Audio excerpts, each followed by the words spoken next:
오늘 하나님의 말씀 함께 읽겠습니다. 사도행전 28장 11절에서 22절까지의 말씀입니다. 우리 함께 말씀 읽겠습니다. 석 달이 지난 후 우리는 그 섬에서 겨울을 지낸 알렉산드리아 배를 타고 항해길에 올랐습니다. 이 배에는 디오스 구로라는 쌍둥이 신의 형상이 새겨져 있었습니다. 우리는 수라구사에 닿았고 그곳에서 3일 동안 지냈습니다. 다시 항해를 시작해 우리는 레기온에 도착했으며 이튿날에는 남풍이 일어 그 다음 날에 보디올에 닿았습니다. 보디올에서 우리는 형제들을 만나게 됐고 그들의 초청을 받아 함께 일주일을 지냈습니다. 그러고 나서 우리는 로마에 도착했습니다. 그곳 로마의 형제들은 우리가 온다는 말을 전해 듣고 우리를 맞으려고 아비오 광장과 새 여관이라는 곳까지 나와 있었습니다. 바울이 이 사람들을 보게 되자 하나님께 감사하면서 용기를 얻게 됐습니다. 우리가 로마에 도착했을 때 바울은 자신을 지키는 군인 한 명과 함께 따로 지낼 수 있도록 허락받았습니다. 3일이 지난 뒤 바울은 유대 사람 지도자들을 불렀습니다. 그들이 모이자 바울이 말했습니다. 내 형제들이여, 나는 내 동족이나 우리 조상들의 관습을 거스르는 일을 한 적이 없는데도 예루살렘에서 체포돼 로마 사람들에게 넘겨졌습니다. 그들은 나를 신문했으나 사형받을 만한 죄가 없으므로 그냥 풀어주려고 했습니다. 그러나 유대 사람들의 반대로 나는 어쩔 수 없이 가이사께 상소하게 된 것입니다. 이것은 내 유대 동족을 고소할 생각으로 한 것이 아닙니다. 그렇기 때문에 내가 여러분을 만나 이야기하고자 한 것입니다. 내가 이 쇠사슬에 묶여 있는 것은 이스라엘의 소망 때문입니다. 유대 사람들이 바울에게 대답했습니다. 우리는 당신에 대해서 유대로부터 편지를 받은 적도 없고 그곳에서 온 형제들도 당신에 대해 나쁘게 보고하거나 말한 적이 없습니다. 그러나 우리는 당신의 생각을 듣고자 합니다. 이 종파에 대해서는 어디에서든 반대가 있음을 알고 있기 때문입니다. 아멘. 바울 일행이 몰타 섬에서 3개월의 시간을 보내게 됩니다.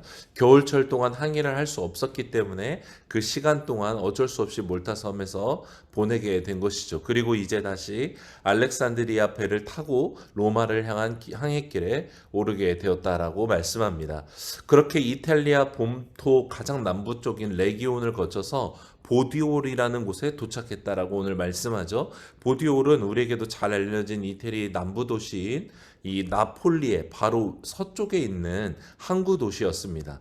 이 말이 의미하는 것은 바울과 바울의 일행들이 이제 곧 조금만 올라가면 로마에 도착할 수 있는 거리에 접근하게 되었다라는 것을 보여주는 것이죠. 특별히 14절 말씀을 보면 보디올에서 바울은 형제들을 만나 일주일간 함께하며 교제할 수 있는 기회들을 또 제공받게 됩니다. 이것은 보디올에서 일주일간 쉴 수 있도록 배려한 로마 이 백부장 율리오의 배려로 가능했던 것인데, 이전에도 그랬지만 태풍 속에서 죽었다 살아나는 경험, 그리고 몰타 섬에 머무는 동안 추장을 비롯하여서 수많은 사람들을 병을 고치고 귀신을 내쫓는 어떤 수많은 기적들을 목격했던 율리오의 마음이 더욱더 고무되어서 바울을 배려했던 것을 우리가 추측할 수 있습니다.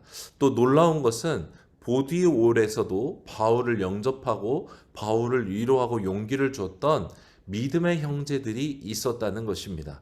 여러분, 바울은 한 번도 이탈리아 땅을 밟아본 적이 없죠. 그런데 이미 3년 전에 로마에 있는 성도들의 요청에 의해서 로마의 성도들의 믿음을 견고하게 하기 위한 로마서라는 편지를 써서 보냈습니다. 그리고 이미 이 남부 지역, 이 보디올에도 하나님을 믿는 믿음의 형제들이 있었고 그들과 영적인 교제를 나눌 수 있었다는 것이죠. 복음의 불모지와 같고 한 번도 복음이 들어가지 않았을 것 같은 땅에 바로 그곳에 하나님을 이미 섬기고 있는 사람들이 있었다는 것입니다.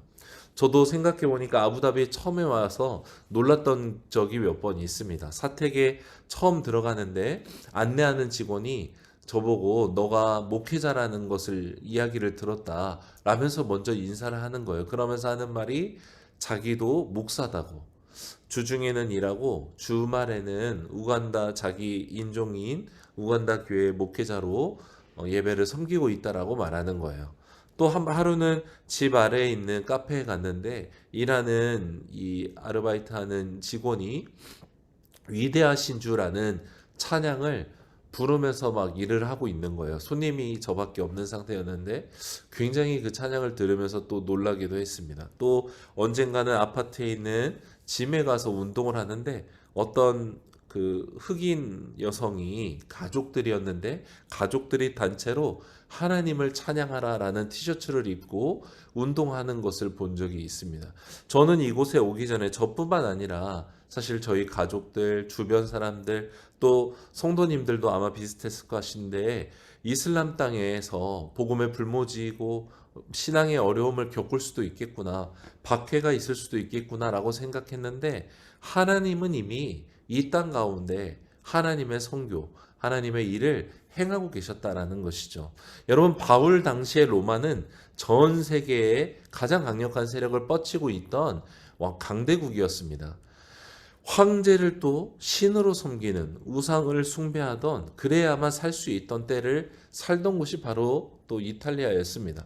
그런데 황제 땅 이탈리아에 이미 하나님을 진정한 신으로 믿고 주님으로 섬기고 있는 그리스도인들이 이미 있었다라는 것이죠. 복음에는 하나님의 의가 나타나서 믿음으로 믿음에 이르게 하시는 이 하나님의 선교, 하나님의 주권적인 구원의 역사가 사람의 한계를 넘어, 지정학적인 한계를 넘어, 문화의 경계를 넘어 이미 이탈리아 땅까지도 퍼져나가고 있었다라는 것입니다. 우리나라도 마찬가지죠. 미국과 영국을 비롯한 남과 여, 직업의 귀천의 다양한 사람들이 이 한국 땅을 밟아서 전국 각지에 복음의 씨앗을 뿌려줬고, 또 그 선교사 한 사람 한 사람이 행했던 일들이 너무나 다양하게 우리나라에 퍼져 나갔습니다. 또 순교의 피가 뿌려짐으로 말미암아 그 열매로 오늘 우리가 하나님을 섬기고 이 땅 가운데서도 하나님을 예배하게 된 것이죠. 여러분, 바울이 유럽 선교의 첫 번째 사람인 것처럼 우리가 생각했는데 이미 하나님은 하나님의 이 땅 가운데 복음을 전하도록 일하셨던 것입니다. 이미 이탈리아 땅에는 이름도 없이 빛도 없이 예수 그리스도, 또 하나님의 사랑과 구원을 전한 사람들이 있었던 것입니다. 외국인 노동자로 왔건 노예로 끌려왔건 살고자 어쩔 수 없이 이탈리아로 이주해 왔건 그들 가운데 예수님은 전해졌고 황제의 땅에 진정한 왕이신 하나님이 전파되고 있었던 것입니다. 누구보다 복음을 위해 살았던 바울이 이것을 너무나 잘 알았을 거예요. 자기가 전한다고 복음이 전해지는 것이 아니라 전하는 것은 자기일 뿐이요, 믿게 되는 것이고 구원받게 되는 것은 하나님의 능력이라는 것을 바울은 이미 선교 여행을 통해 숱하게 경험했을 것입니다. 뿐만 아니라 복음을 전한 적도 없는 곳에 복음이 전해지고 같이 은혜 받았던 사람들이 퍼져나감으로 말미암아 복음이 확장되는 것에 그것을 보며 바울은 자기의 열심으로 복음이 전하는 것이 아니라 하나님의 열심으로 하나님의 선교가 이루어진다는 것을 너무나 잘 알게 되었던 것입니다. 그래서 바울은 복음을 전하며 겪었던 자기의 고통과 고난을 자랑하지 않습니다. 자기 희생을 훈장 삼아서 높아지려거나 사람의 인정을 구하지 않죠. 그 모든 일을 하나님이 행하셨기 때문입니다. 그저 자기를 불러주신 그 은혜만을 찬양했을 뿐이고 이 사명 완수하기를 간절히 원했을 뿐이었습니다. 사랑하는 여러분, 감사한 것은 무엇입니까? 하나님께서 이 선교에 우리도 불러주셨다는 것입니다. 내가 약하고 실패했다라고 해서 하나님이 실패한 것이 아닙니다.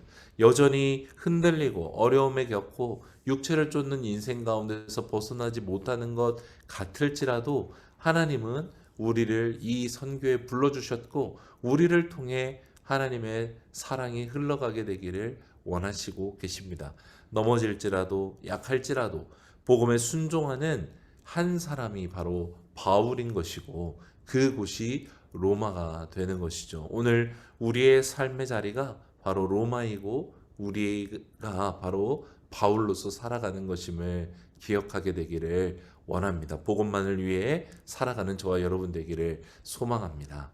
16절을 보면 바울은 드디어 로마에 도착하죠. 로마에 도착했던 바울은 17절을 보면 유대인 지도자들, 로마에 있었던 이 유대인 지도자들을 청해서 자기가 로마에 온 이유에 대해서 먼저 설명합니다. 특별히 설명하고자 하는 목적이 명확합니다. 자기가 로마에 오게 된 것은 유대인 동족들을 대적해서 항소한 것이 아니라 어쩔 수 없는 항소로 여기까지 왔다라는 것을 설명하고 있습니다. 이 유대 지도자들을 대하는 바울의 태도가 눈에 띕니다. 바울은 지난 시간 동안 복음을 전하며 이 유대인들로부터 엄청난 박해를 정말 당했죠. 지긋지긋할 정도로 복음을 전하는 곳마다 세웠던 교회들마다 이 유대주의자들이 가서 근본주의자들이 가서 이 바울이 전한 복음이 가짜라고 그렇게 자기를 공격을 받았습니다. 그럼에도 불구하고 바울은 이 로마에 있던 유대인들 또 유대 지도자들을 초청해서 자기가 전하는 복음을 위해 이들의 오해를 불식시키기를 원하는 것을 우리가 알 수 있는 것이죠. 굉장히 겸손하고 사력 있게 행동하고 있습니다. 여러분, 우리는 이 바울의 태도를 통해서 복음이 가진 사람의 특징을 발견하게 돼요. 복음은 그 복음을 믿는 사람을 의해서 독점되지 않고 믿는 자를 독단적으로 만들지도 않습니다. 여러분, 복음은 믿는 자를 교만하게 하지 않는다라는 것입니다. 오히려 겸손하게 합니다. 여러분, 이단 사이비에 빠진 교주와 교인들은 정반대로 이야기하죠. 독점하고 독단적으로 만듭니다. 모든 다른 사람들이 죄인이라 말하고 너희들은 잘못된 길로 가고 있다라고 말합니다. 여러분, 왜 복음은 믿는 자로 겸손하게 만들고 그 복음을 독점하지 않게 만듭니까? 우리가 믿는 복음의 주체 되시는 예수 그리스도가 바로 겸손하신 분이시고 독점하기보다 이 복음을 나눠주시기를 원하시는 분이시기 때문에 그렇습니다. 겸손한 종이셨기 때문에 그 예수님을 믿는 사람은 겸손의 길을 걷게 되는 것입니다. 평화의 왕으로 오셨기 때문에 분열의 단초가 되지 않고 화해를 위해 쓰려지기를 원하는 것이죠. 십자가에 죽기까지 순종함으로 우리를 구원하셨기에 예수님을 따르는 사람은 나를 주장하지 않고 나를 부인하고 십자가를 지고 내가 순종함으로 예수님만이 전해지기를 소망하게 되는 것이죠.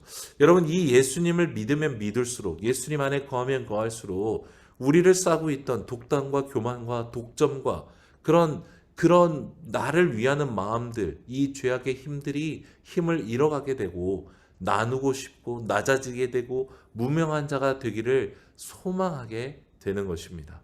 나의 약함만이 오히려 드러나서 하나님의 강함만이 드러나게 되기를 소망하게 되는 것이죠. 오늘 로마에 도착해서 유대인 지도자들에게 기꺼이 오해를 풀며 예수님을 전하고 있는 바울을 보면 겸손합니다.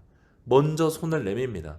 혹시 모를 오해를 불식시키기 위해서 기꺼이 자신을 낮추고 있습니다. 편하고 자기를 위한 사람들만 교제하고 그들에게만 위로하고 그렇게 서로 좋게 사는 것이 아니라 불신자들에게 나아가고 유대인 형제들에게 나아가고 있는 것이죠. 우리의 삶은 어떤지 이 바울을 통해 우리가 조명해 보기를 원합니다. 나만을 위하고 나를 위하는 것으로 가득한 삶을 살고 있지 않는지 우리가 두려운 마음으로 우리를 살펴야 할 것입니다. 예수님의 모습들이 나에게서 전무하고 있지 않은 채 살아가고 있지 않은지 점검하기를 원하는 것이죠. 바울은 로마 도착 이후의 삶이 어떻게 될지 사실 전혀 알 수 없었습니다. 죽게 될지 살게 될지 그가 바랬던 대로 로마를 넘어서 스페인까지 그때 당시 땅끝이라 여겼던 그곳까지 복음을 하나님께서 전하게 하실지 전혀 알지 못했습니다. 그저 바울은 오늘을 살았던 것입니다. 과거의 면류관에 과거의 영광에 매이지도 또 미래에 하나님이 나를 이렇게 쓰실 거라는 어떤 미래에 들떠 있지도 않았습니다. 그저 오늘의 복음의 빚진 자로 매인 자로 살았던 것입니다. 받은 사랑을 전하지 않고는 견딜 수 없어서 이 사랑을 나눴습니다. 당신의 오늘은 어떻게 드려지기를 원하십니까? 여러분, 오늘을 주님께 드리고 오늘을 순종하여 동행하는 사람이 영원을 사는 것입니다. 오늘 우리의 삶에 예수님의 사랑이 나타나게 되기를 간절히 원합니다. 다른 것이 아닙니다. 예수님께 받은 사랑이 채워지고 그 사랑이 나에게서 나누어지게 되기를 우리가 소망하고 그렇게 살기를 원합니다. 이 사랑 없이 살아가는 것은 아무것도 아닐 것입니다. 여러분, 오늘 이 말씀을 기억하여 하나님의 사랑이 나로부터 흘러갈 수 있도록 하나님 원합니다. 구합니다. 이 마음으로 살아가는 우리 모두가 되기를 간절히 원합니다.